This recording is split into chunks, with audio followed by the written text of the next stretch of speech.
Welcome to In Conversation with YWLC, a podcast by the Young Women's Leadership Connection.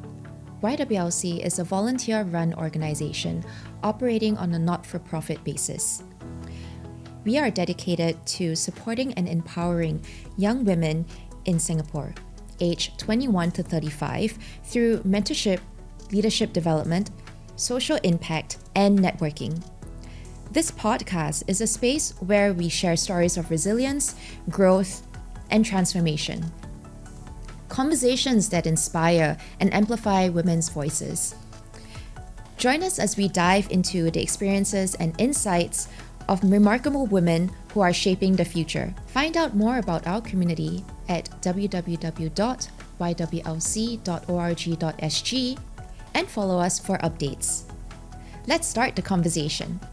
So this series of our In Conversation with YWLC will be focused on our mentorship pillar. The YWLC Flagship Mentorship Programme is a prestigious program which offers selected YWLC members the privilege of being mentored by some of Singapore's most accomplished female leaders. Structured over a 9-month period, it provides opportunities to these high-potential young women to develop as leaders through the guidance and sharing of our mentors. To find out more about the program and our mentors, please visit our website for more details. In this series of our In Conversation with YWLC, we'll be focused on why mentorship matters, why it matters in your own personal and professional development. And through our different guest speakers, you'll get a glimpse of their personal journeys, their lives, and also how mentorship has impacted them as mentors and mentees as well. In March, YWLC celebrated International Women's Day. We've launched a new initiative that would be supporting our mentorship pillar of our organization. And here with me, we have Yvonne, who will be talking more about this new initiative. And this is a fund in the name and memory of the late Miss Elizabeth Sam. The intention of the fund is really to support more young women in mentorship and to be mentored in their professional and personal lives. Oh, that's very nice to hear. And this is really a big milestone for YWLC and also a big milestone for how we look at mentorship and how we will grow our program.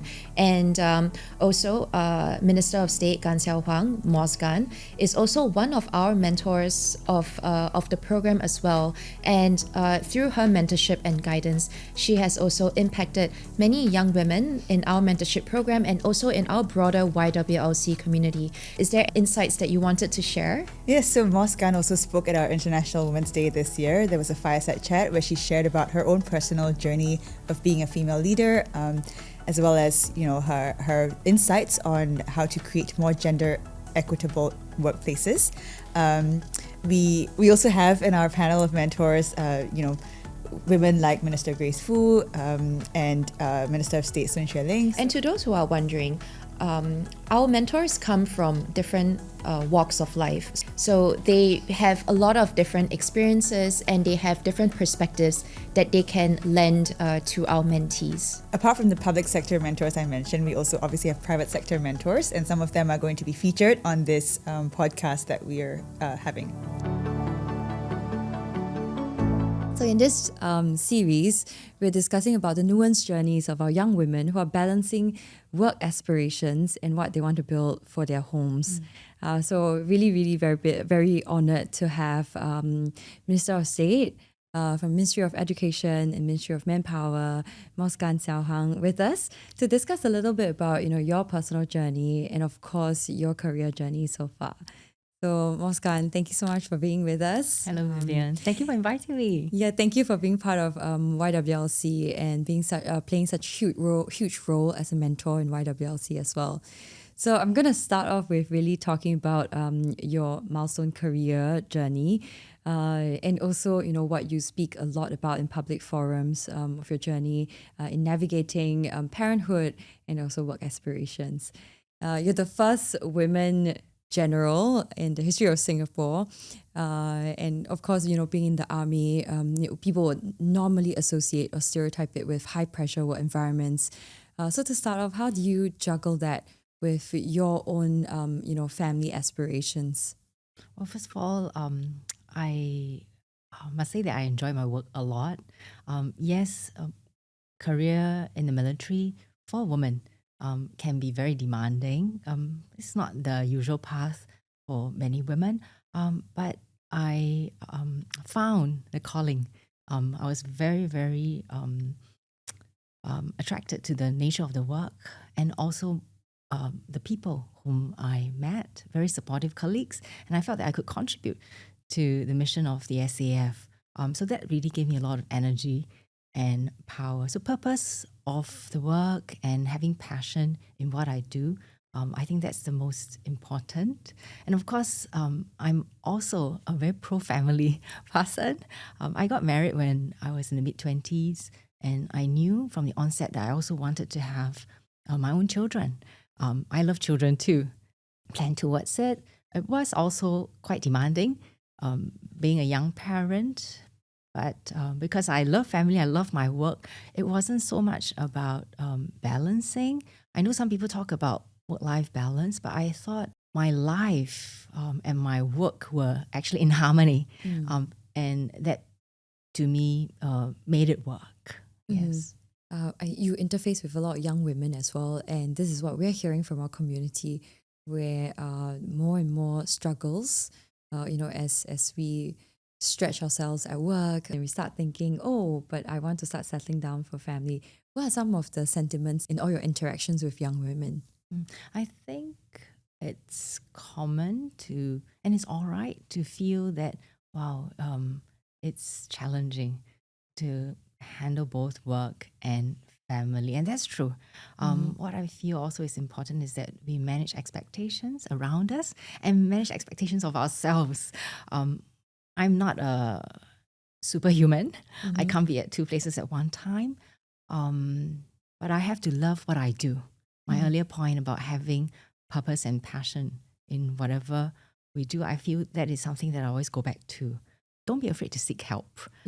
Sometimes women might feel shy or feel that, oh, if we ask for help, we are seen to be weak. But I feel differently. Actually, when you really need help, do seek help. And the people around would appreciate that. And if actually in your normal daily work, daily life, you've been helpful to others, you've been helping others, actually when it's time for you to seek help others, you'll be surprised that there will be people who will come forward to support you. What you mentioned as well earlier on managing expectations. Can you share an example of how you did that in your own journey? Well, managing expectations at various levels. Well, firstly, with the family. Right, my husband, he's been very supportive of me and my work as well.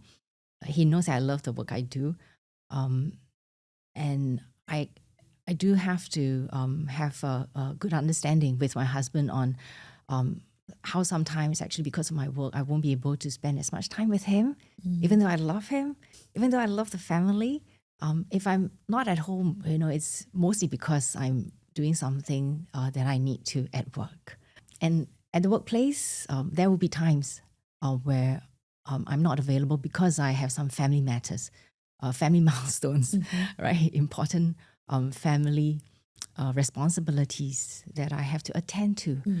So I also have to manage that relationship and expectations of my colleagues. And I find actually it is helpful because being a person who has both work and family responsibilities, at the workplace when I am working with team members, whether it's my boss or my co-workers, they understand where I come from, and many of them have work and families to handle too. So that I feel can put me in a good place to be able to understand and have empathy for fellow colleagues around and build a workplace that is supportive of families for the co-workers and everyone around at the workplace. Another level of expectation would be, and the most difficult is actually managing expectation of myself. Yeah, I think it's, again, very common for women to want to be able to do many things and do everything well. Me too. And it's difficult to manage that expectation. But over time, I've learned to be truthful, learned to accept trade-offs, and also be able to manage expectations of what I can do, what I cannot do, and be able to live with that. Yeah. Moskan, you mentioned asking for help in workplaces, but it can be a little intimidating sometimes for young women to be asking for help, especially when you have bosses that you're just trying to build rapport with. So how do you do that? I would say it's actually useful to also build a team. Don't try to do everything by ourselves. Actually, by leveraging the strength of colleagues around and building a team, the work actually gets better, not just the outcome for the company, but also for the self, right? Making things more manageable. Sometimes we try to take on too much by ourselves. We may suffer burnout, or we may feel not very well supported. But what have we done actually ourselves to try to form a team? That's true. So I think women leaders as well, or you're trying to build your own career, it's not about you alone. It's about how you build a team that supports, all these responsibility, and that's how you can achieve more. Yes, indeed. You have been a mentor with YWLC and you've been mentoring so many young women. I'm just curious to know, because we hear sentiment when it comes to challenges of young women, young working women trying to balance work aspirations and of course they're building their dream home. What are some of your thoughts on this? Well, I've been a mentor in YWLC for about 8 years. Been very exciting. What I find very common amongst the young women whom I've met is that there's this question of whether it's possible to have good career and a healthy family life at the same time, right? And I think the challenges can be very real for women. Why? Well, firstly, the career possibilities are so many now, right? And women in Singapore are gaining strength, getting very well educated, and growing in their networks. And the path, the runway is so long, so many possibilities. And at the same time, families can also be a very important part of our lives. But it's not always easy to find someone you love and find someone that you want to settle down with. And when you get married, the question is always about when is a good time to have children, whether it will affect the career. So what I have learned is that it's important to be clear about our priorities in life. Some people you think of work-life balance, and that seems to suggest that there's trade-off, a balance, right? Yes. You have more 50-50, career, have less of family, yeah. or you ought to try to make it 50-50. I don't see it that way. I mean, for me, I love my work, I love my family. I see that they complement each other. Being a good mother, a good wife, I feel makes me a more credible person at my workplace. Yeah. This is When complementary for I you. engage my fellow colleagues who similarly have work and family responsibilities, right? And I find that the skills and the networks I pick up actually can also be very interesting for my family. So you don't have to see it as like hard trade-offs, but something that can be complementary. Yes. So that I feel that is the most important part, loving what we do and doing what we love. The second thing is about building trust and relationship with the people who matter, right?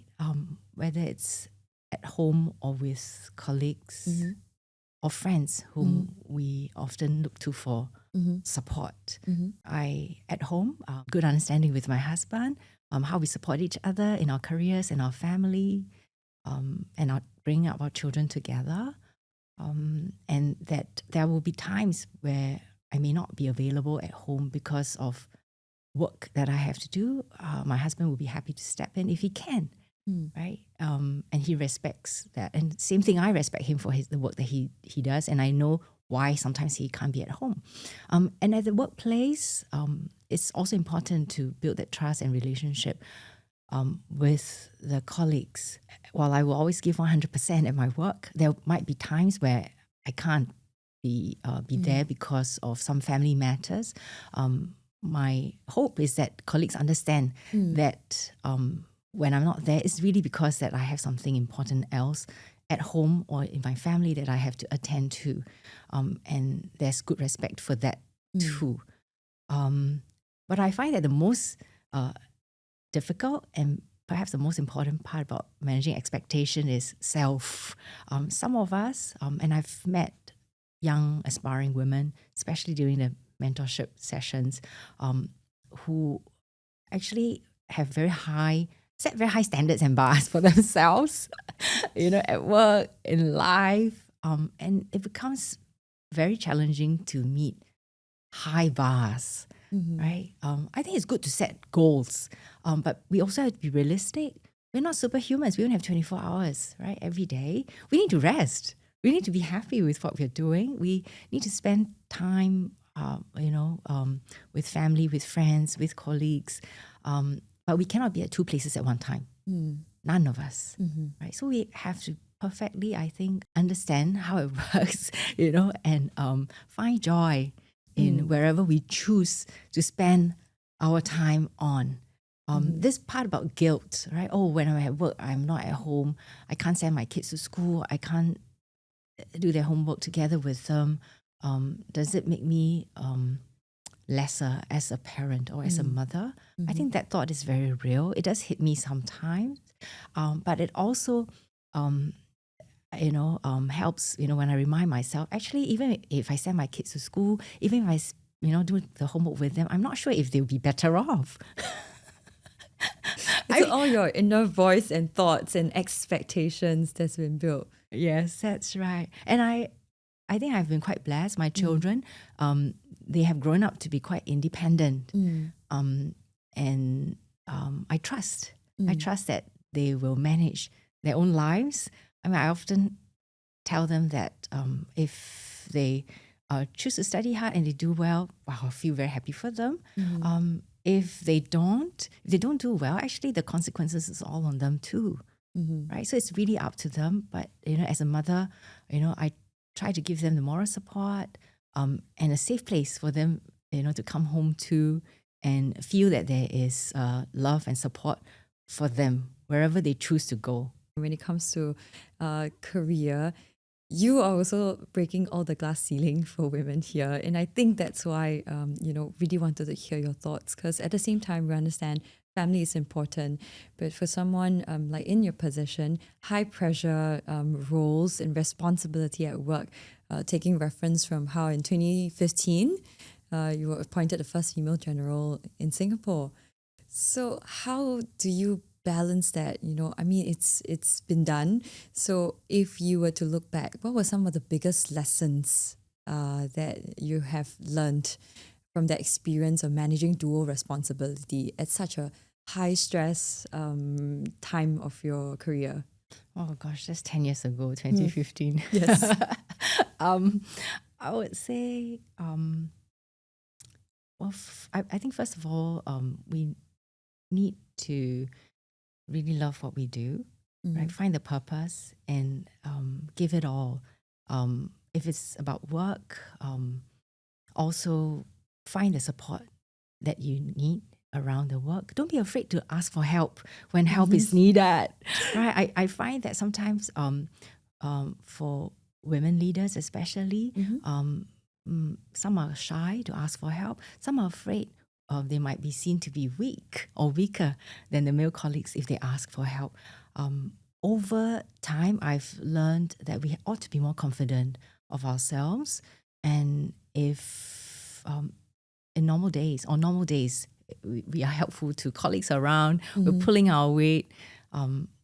When help is needed, actually we should not be afraid to ask for help.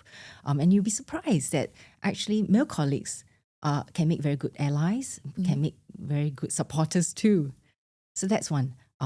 Seek help when help is needed. Of course, be helpful on normal days too. Yes, that's right. And the second thing is also very importantly to take care of ourselves, self-care, Mm-hmm. right? Physical health, mental health. We should try as much as possible to keep ourselves healthy. Well, for myself, I like to run. I join my friends for Saturday morning runs, and I find that to help to keep me fit and also clears my mind at the same time. Something therapeutic for me, and I think everybody should try to find something that their bodies and their souls connect with. That's therapeutic. I mean, for some people, maybe it's reading a book. For others, might be doing some sports or going out with friends, have a drink, have some good food.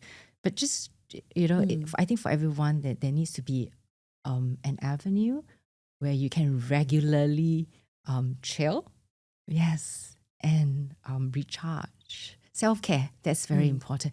If you take care of your health, if you take care of yourself, actually, your ability to do more actually will be greater. Right. So instead of feeling stressed out and trying to manage other people's expectations or your own expectations, your biggest lessons is really center yourself, look within, making sure that you have your all your grounds covered when it comes to mind, body, and also ask for help when you realize that, oh, here are gaps that I can never fill because I cannot be at two places at one time.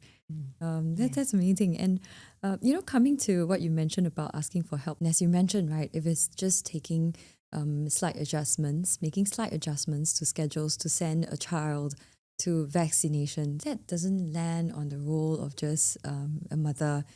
And I feel that can be so empowering and helpful for families as well. Just like how you mentioned, it's about the shared parental leave, right? How do you think this can impact or help support our young women? Well, I received personal stories advocating for flexible work arrangements, and some of them are men, and they tell me that because of the flexibilities they have, and as fathers, their wives whose work may not be As flexible. have so much flexibility, actually they are able to chip in a lot more, the fathers. Right. That to me is a very encouraging sign. To me, sharing of parental responsibilities is one of the things that we should continue to encourage. And I see that more women will be able to start families if both husband and wife are able to work together more, to share the lean in and share responsibilities. That's the right. load. Yes. Right, then the narrative doesn't become just having women struggle or feel the trade-off of career aspirations and home, but you put some of the load also on the fathers as well, for them to lean in. I think that is very empowering to see it from this point of view. When we think about it's not just applicable for the women, but when this opens up opportunities for the family unit to lean in and help. And as you said, it's ask for help, right? Because women typically don't ask for help, have too much expectations about themselves. So I think this changing of mindset in the workplace can certainly help. That's right. And at home, I think allowing the husbands to help actually that can make a lot of difference too. I know. I mean, amongst my friends too, sometimes when women get together, sometimes we say, the husbands maybe are not as skillful, not as ready. The instincts are not there to take care of babies or young children. But I think we of course say that in jest, and the truth is actually men can be very good too if we just give them the chance, right, to play a part in parenting. It's true. Sometimes we put ourselves into the nuance or the traditional thinking, or because it's out of habits, because there's maternity leave, right? That's prioritized, or women being the caregiver. I think it still exists. Although, yes, we do have a generation of women, they're more educated, more informed of stereotypes, but I think it still happens subconsciously sometimes.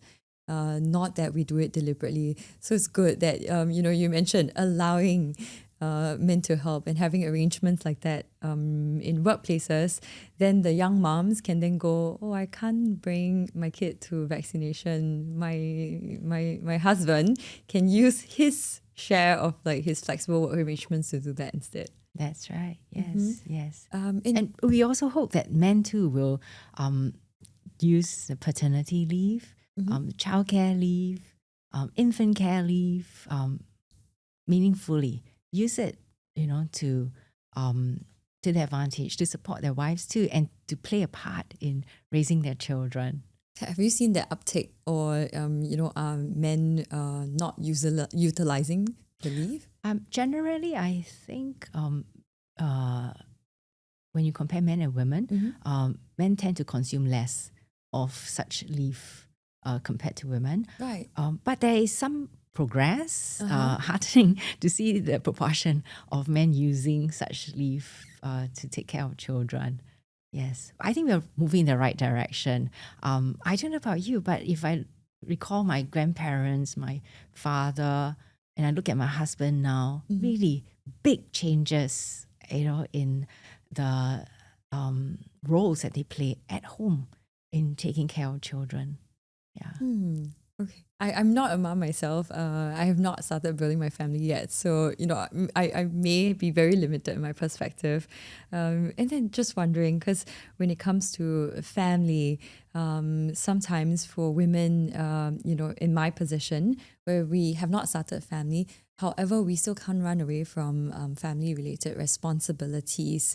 Or as you have said before in public forums, it's the sandwich generation or of my contemporaries, where they have young children, but not forgetting they have their parents as well that they need to caregive. So how do you think this would play out then in terms of help and support that we as a community can do more of? Now, one thing I find, parenting and caregiving, right? Parenting and caregiving. These two are very important roles that many of us play, right, in our lives. But we may not always be ready for it. Yeah, there's never a guidebook or a rule book. There isn't, right? And most of us, we just watch how our parents did it, how our friends do it, and we try to just muddle along, right? Correct. But I think having access to some of this training or resources can make a difference. Yeah, I think especially when it comes to sandwich generation, it can look very, very daunting, especially when families are getting smaller. So the working generation, suddenly you're trapped in this, like, I have my young kids, and then the seniors in my families, sometimes even grandparents in the families, because Singapore being a blue zone, we're keeping our seniors very active and hopefully very healthy. So there's this increasing burden that seems so daunting. And what you're saying is that actually there are resources out there, because none of us have been taught on a guidebook or given a guidebook on caregiving. Yeah. So is that the message that you if we were to summarize and have a message for our young women professionals, they're feeling a little lost and are feeling that they're having too many things up in the air and still want to be go-getters. What would that be? I would say you're not alone, right? Seek help when you need to, accept help when it's available, right? And also, I think manage expectations of your own self. Yeah. I know sometimes we read about success stories of others, how they seem to have the cake and eat it too. Women can have it all. Yeah, that kind of narratives. very often these are not true completely. We only see one side of these success stories. The truth is, I think everybody has to make certain trade-offs in life and accept certain sacrifices. But hopefully we enjoy what we do and we do what we enjoy, right? Find the spark in your life. And some people call it burden, taking care of children, taking care of elderly family members. I don't see it that way. To me, these are duties and responsibilities that we should feel privileged and feel that it is our role to play. We don't have to be perfect people ourselves, but we can learn, we can get support from people around us, and know that we are not alone. I always get this sense of optimism whenever we chat about topics like that, especially when it seems very heavy, very lost. But from your point of view, it's find passion, right? Seek that passion, seek that spark, and always feel that you're part of a community. Yes. I really been loving your practical and at the same time very positive perspectives throughout this podcast. So thank you so much, MOS Gan. Thank you for joining us today. Thank you. Thank you for joining us on In Conversation with YWLC. We hope this discussion has inspired you and empowered you. If you enjoyed this podcast, please share it, like it, and engage with it. And please don't forget to stay connected with us at ywlc.org.sg and follow us on social media platform channels like LinkedIn, Instagram, and so on. Until next time, keep growing, keep learning, and keep leading.